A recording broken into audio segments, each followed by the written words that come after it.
Hayley Hassall's been investigating this for 4 years now. Hayley, what have you found out in that time? Well, I found that aversion practices were used in the 1960s and 1970s, and they were a way of giving people electric shocks, painful electric shocks, when they saw photographs of men or women, and the idea was to associate that pain with their sexual desires.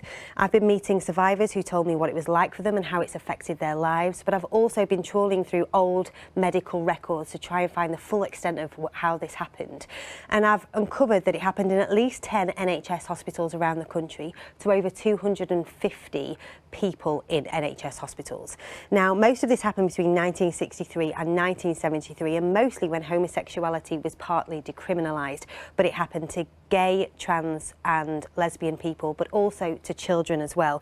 Patients were often bribed or coerced, threatened with expulsion or losing their jobs if they didn't have the treatment. One of the people I first spoke to was Jeremy, who was a schoolboy. 73 people were treated there from the years of 1965 to 1971. And one of them was Pauline from Audenshaw. This is how she remembers her treatment. So, Hayley, what response have you had to this then? Well, the Crumpsall trials were overseen by academics at Manchester University, and it has expressed its regrets, saying the attitudes behind the experiments were widely held at the time, but are now considered unethical and harmful. And the university has offered its sorrow for being part of that environment. Lord Chris Smith, who's the UK's first gay MP, has called for a formal apology, both from the government and the NHS, and describes the treatment as quite simply inhumane.